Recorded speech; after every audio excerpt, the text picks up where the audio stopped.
I'm just Nick, and this is the RMC4 Picture Wah.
I'm a little contorted here. I don't know. I just felt like I had to get the wah and me and the guitar in the frame or something. Maybe it wasn't the best cinematographic choice or musical choice, but either way, in spite of my somewhat contorted posture and contorted playing, you can hear that this wah is musical indeed. In my experience, as limited as it may be, wahs fall into two basic categories: the wahs and the wows. The wahs are a little more skip wah wah pits, high-end funky. The wows are a little more vocal, Eric Clapton in Cream, you know, wow, wow, that kind of thing. Okay? So this wah, in a sort of refreshing fashion, falls right in the middle. It's got that high-end funk to it.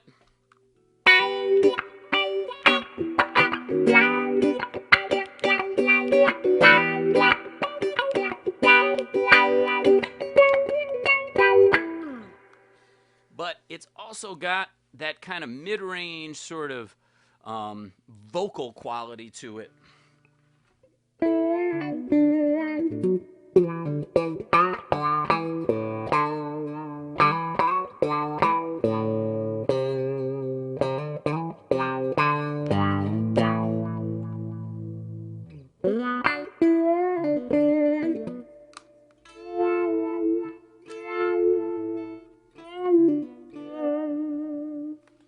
In other words, the lower mid-range portion of the sweep is kind of clear. There's a certain clarity to it, and it can be quite expressive. It doesn't just go from bright to mud or bright to non-existent. It's got a fair breadth to its sweep.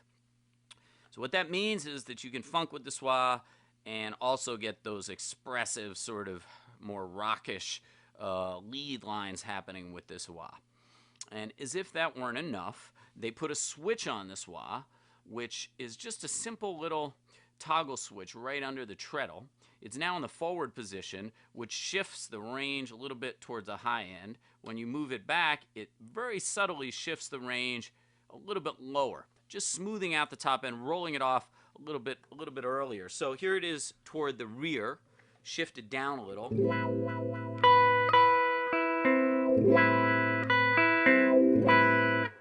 And here it is back in the position I had it in forward, which is a little higher.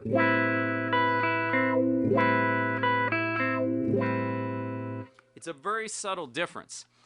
To me, that's an advantage because I like to have one wah sound that I like and use it for everything. I'm not a wah tweaker.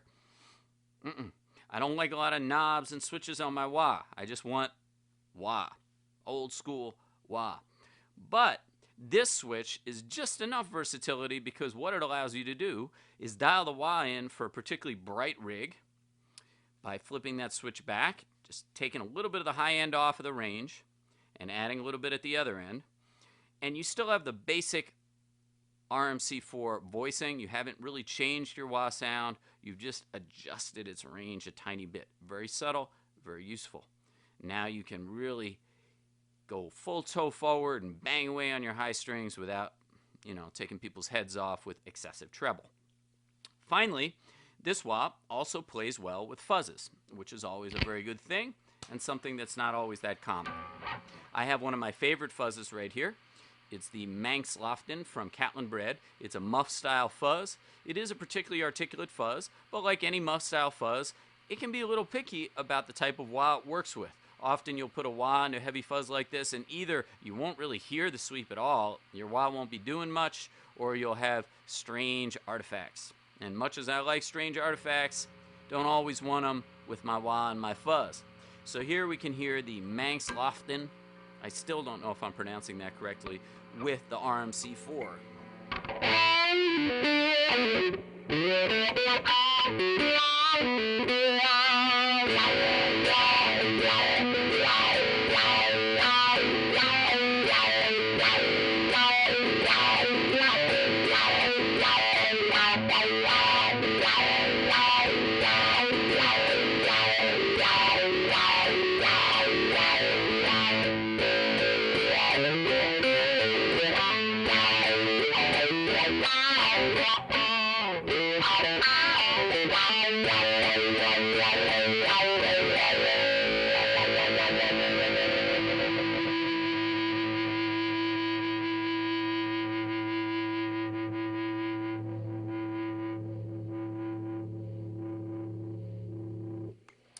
So, a lot of expressiveness, a lot of vocal qualities, no weird artifacts, and some nice kind of resonances that can lead to very controllable feedback.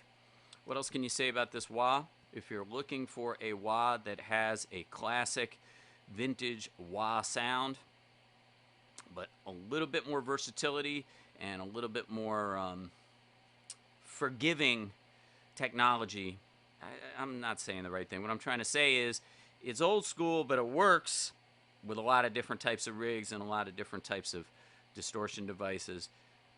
Good deal right here. It's in the new enclosure that Teese is putting all this stuff in. Get a hold of folks at Rock and Roll Vintage. Say, hook me up with an RMC4. And that's all I have to say. Until next time.